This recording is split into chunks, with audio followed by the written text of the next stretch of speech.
can't see what's going on out there, so maybe that's a good thing, except you can see me.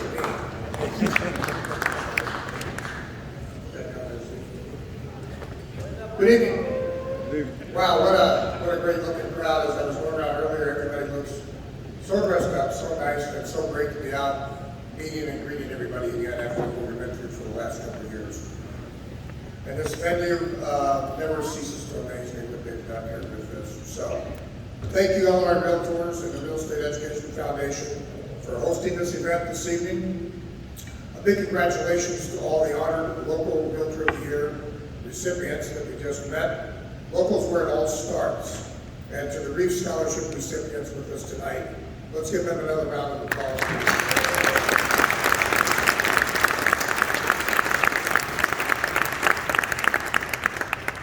Personally, I am humbled and deeply honored to be named the Illinois Realtors 2022 Realtor of the Year.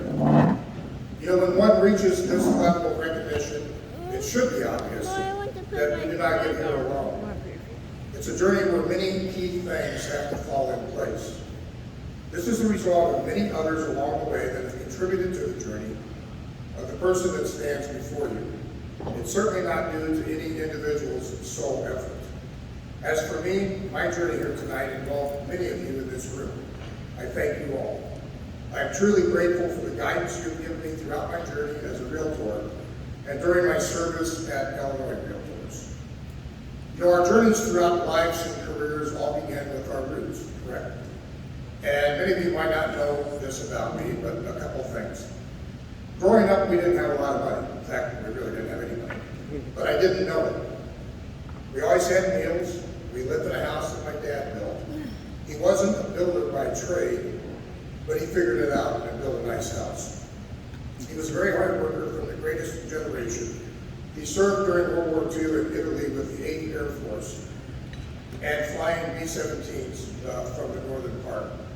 His squadron was protected in the air by the Tuskegee Airmen, U.S. Army Air Corps African American Flight Interceptor Squadron that was stationed in Italy.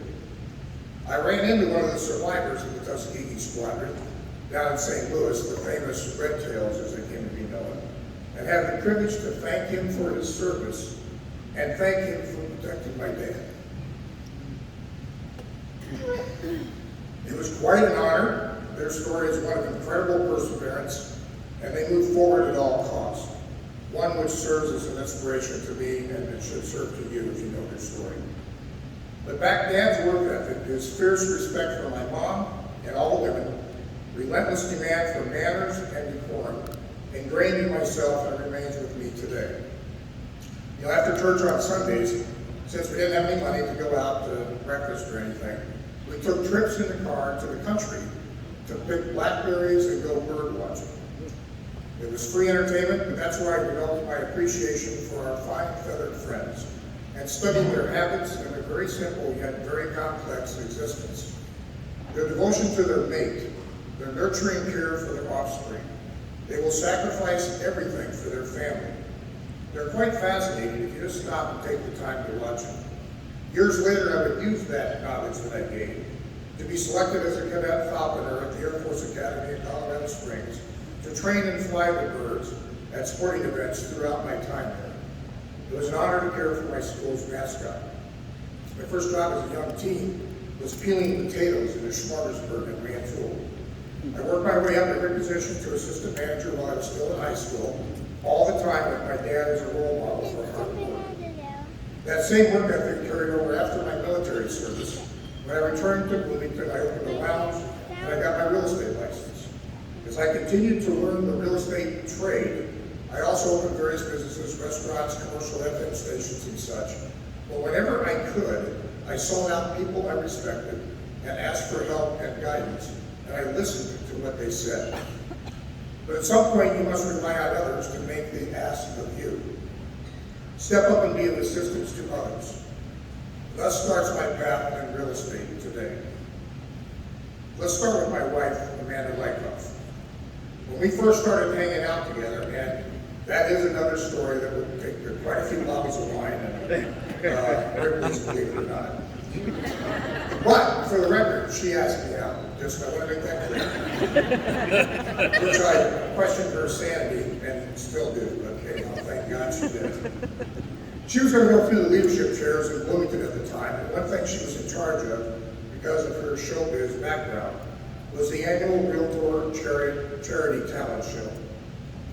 She convinced me to join her on stage with a group for a dance performance.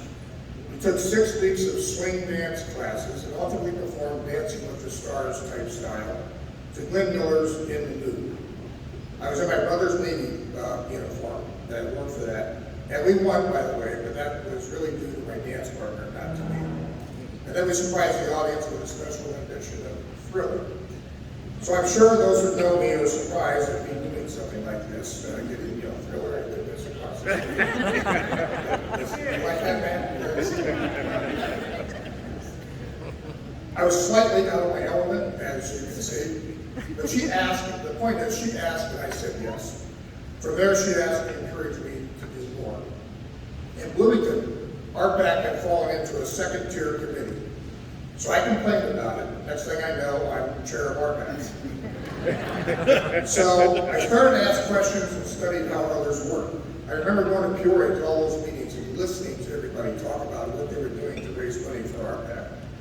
Back home, I continued to vocalize things that I didn't like. And the man there who now was the local treasurer said, you know what? Either run for office or quit complaining. I said, okay. So I threw my hat in the ring to run for office, figuring I wouldn't win. Then that way I could still complain about everything. But I won, unopposed, so I won. Which is another thing that my wife points out to me all the time. Every office I run for, I've run, I wound up being unopposed for whatever reason. When she runs, there's 15, 20, 30 people running against her. And she keeps pointing that out to me every time I'm in an election. There's nobody close. She goes, well, last time I ran, I had 7 people running against me. I go, yeah, okay, whatever. So, I still hear about it. Then our local AE, Gene Clary, along with Christy Ingerman and Sharon Burrell, came to me because a good friend of mine had just been elected to Congress, Adam Kinzinger. Much the same story that the Kia Pickett and Griff told in Chicago over the last year. When they asked her to be an FPC, her, like me, said, sure, yeah. And both of us then said, what's an FPC? They said, okay, well, here's what you're going to do. And then you can just get to it. Once they say, here's what you're going to do. But the point is, again, that we were asked and we stepped up. I'm very grateful to those amazing women that accomplished that for me. So next thing you know, I find myself in DC for training. And I run into a couple guys named John Kamisic and Mike Drews. There's a couple characters, let me tell you, to run into. Didn't know them from Adam, but they took me under their wing right away, guided me through that training and other invaluable insights. And they continue to do that today. And then Sharon Ryder-Whitehurst asked me to be on the NAR Realtor, RPMIC, Realtor Party Member Involvement Committee. Again, I had no idea what I was doing. I said, sure, why not? That involvement propelled me to my NAR involvement big time. But again, guess who was there? John Kamisic and Mike Drews were on the committee. So they were there to guide me, and like I said before, they continue to guide me today, serving on committees with them. John and Mike, thank you so much.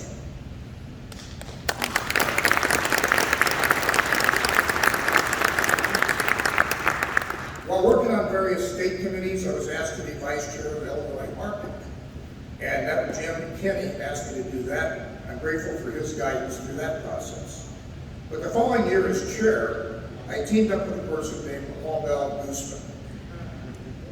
We all know how shy and reserved and timid Paul is. Never says a word about anything, just kind of lays back in the weeds. Not exactly. But that was a critical hookup. I was hooked up with an assertive, very experienced leader who said exactly what she meant and followed through with action. And together we overhauled the local association's process to work with RPAC. I learned a great deal from Maubelle, and I continue to learn from her today. Maubelle, I truly appreciate you. Thank you.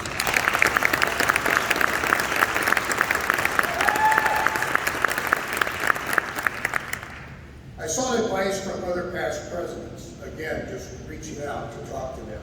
Jim Kinney, Pat Delisandro, Michael O'Neill, Cheryl Ryder-Whitehurst, Doug Carpenter, and Loretta Alonzo DeBall. I was fortunate enough to work on a committee, the State AE Performance Review Committee, with Pat Callan and Gene Crosby. And I just sat there and listened to them as they talked, and just soaking it in and soaking it in. I just learned such a great deal from them.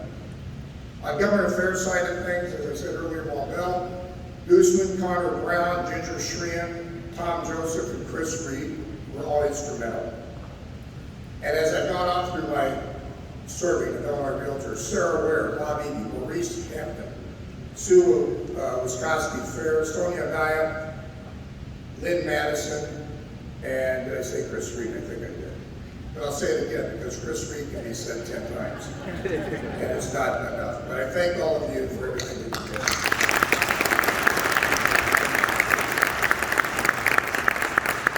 And of course, Gary Clayton. I cannot say enough about the mentorship, the training, the consult, and the advice that I received from Gary. Early on, I asked Gary if he thought I could run for the chairs. He said, sure, you can run. I said, okay. I said, well, how do I do that? He goes, well, now that's another story. I said, okay. Should I still continue? He goes, yeah, go ahead. He said, I will give you a roadmap that will help you get the greatest preparation for the job, but you're on your own to complete the work. I thought, fair enough, so I took his guidance. I moved forward, but through that entire process, Gary was there to answer any and all questions. Without Gary, there's no way that I would be standing here today. So I was elected and ready to work on a policies plan in accordance with our strategic plan. Jeff, you like how I said that? I moved up through the ranks of the executive committee. All was going as planned, with me soaking up information and gathering advice everywhere I could. And then all of a sudden, we were confronted with a vacancy on the executive leadership team. Suddenly, there were only 3 of us left on exec. Matt DeFanis, Stu Miller, and myself. At that point, we had to step up, we bonded and didn't miss a beat, and we kept moving forward. With the help and guidance of everyone around us that we sought knowledge from, we went into 2019 with the resolve to do everything it took for the association. I do recall there were 3 days of intense meetings right at the beginning when we found out what was going on. And that was with Gary Clayton, with legal, staff, and the 3 of us. 3 days we kept meeting, saying, oh, what are we going to do? Because this was the first vacancy in 102 years history at the time. Then on day 3, when the decision time came, I vividly remember Gary Clayton cleaned out the room, except for me and him, and sat there alone in the conference room. And he just going, okay, everything was going to go on here. He says, I'm going to tell you one thing, Ed. He says, remember whatever your decision is of how we're going to proceed with this position. Remember, the priority that you should be thinking about is number 1, family, number 2, your employer, and number 3, Illinois Realtors. He says, as long as you can remember those 3 priorities in that order, you'll be fine. Family first. I remember that meeting like it would have happened this morning. So as a team, the 3 of us moved forward to do the business of the association, and we led together as a team. We set a goal to forge ahead. One of our goals was to forge ahead to intensify our relationships with our industry partners. We conducted face-to-face meetings, leadership to leadership. These in-person meetings will remain a very large highlight of my time here. Much was accomplished, but there is so much more to do. But we thought everything was going along fine. We completed our year of vacancy, whatever you want to call it, in 2019. Ready for 2020, we're going to hit the ground running, and then boom, COVID hits. The previous fall of 19, we had completed a trade mission to Japan. And on that trade mission was the governor's staff, the Department of Commerce and Economic Opportunity, and Illinois Realtors. Little did we know that these agencies would now help, those agencies would help us decide in March of 2020 if we had jobs or not. The 3 groups were with each other for a solid week in Tokyo, eating together, working together, hanging out together. Our relationships gained strength, and relationships matter. We were able to mobilize as a team with Jeff Baker's leadership and meet with the powers that be from the Department of Commerce and Economic Opportunity, the Governor's Office, and IDFPR. Because of the previous relationships, because relationships matter, the level of trust that Jeff Baker, our advocacy staff, and decades of RPAC relationships, the entities worked out language that kept us essential and in business literally within days of the shutdown.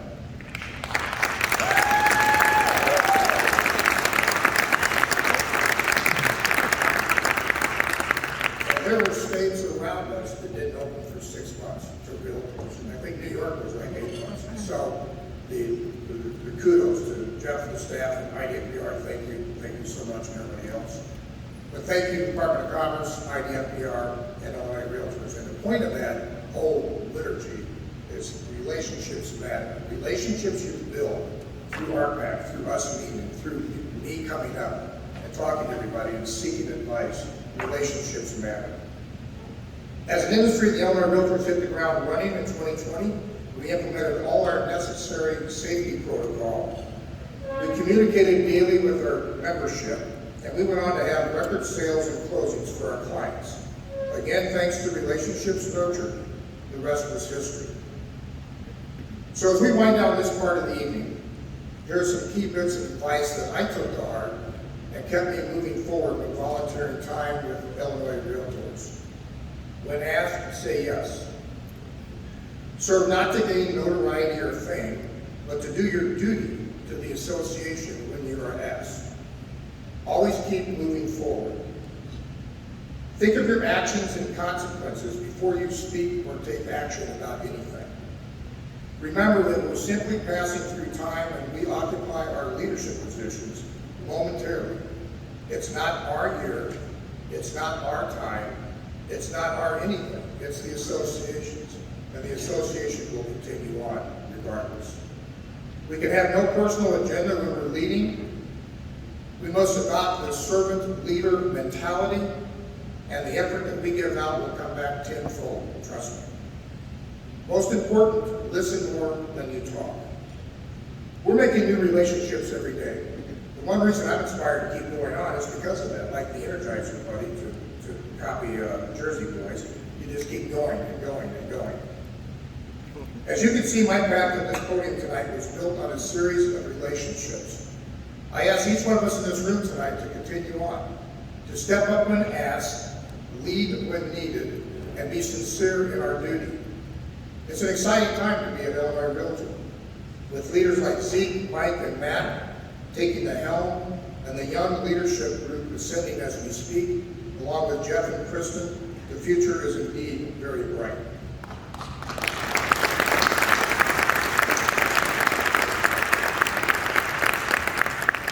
You know, this organization, this community of leaders that are in this room here tonight, what we do is so important to the livelihood of society. We can't take it for granted. We help people obtain the American dream, a cliche, but it's true. And then we work like heck to protect the property rights of each person once they reach that dream. Or we work to remove obstacles and barriers so people can aspire to that dream. The people in this room have a higher calling above just listing and selling homes or commercial properties. You are to be commended for all you do. As far as I'm concerned, everybody in this room are realtors of the year.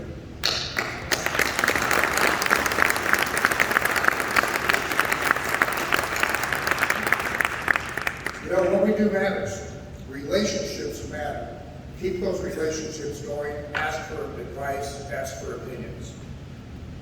Tonight, I sincerely thank you. I thank my employer, Tintac Enterprises, for being here tonight. Yes. I thank my staff and our Berkshire Hathaway brokerage and our Berkshire Hathaway agents for their work and their patience, all of you. For me being away so much, you still held the fort down. Thank you so much.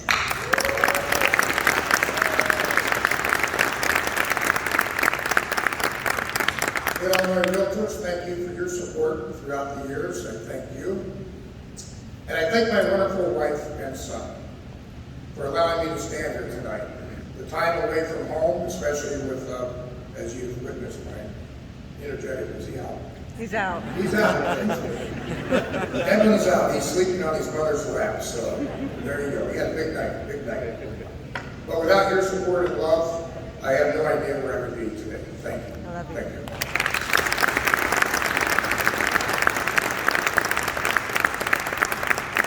So I don't know if anybody has an over and under. Should have been about 16 and a half minutes. 20 minutes and 21 seconds. What? Yeah. Must have been all the applause. Or it might clear up. When I was practicing, I was doing it for her and Edmund, and nobody applauded. So. Go figure. If I missed a name tonight, you know who you are, and I apologize for up here for that, but I tried not to. But everybody has been so important and so critical to my success. It's not, like I said earlier, this honor is everybody that along the way that took the time to actually mentor a guy. So I thank you very much. I want everybody to stay safe, stay healthy. Good night. Thank you.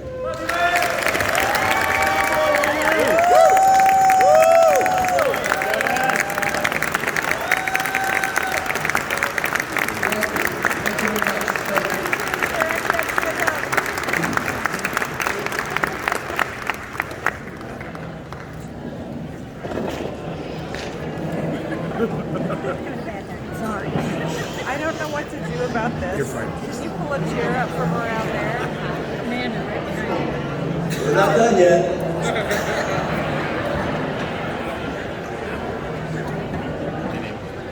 Again, thank you, Ed, and many thanks to all of you for supporting the work of the Illinois Real Estate Education Foundation. By your attendance this evening and contributions throughout our year. Before we end the night, this is very important. I ask that all the realtors of the year come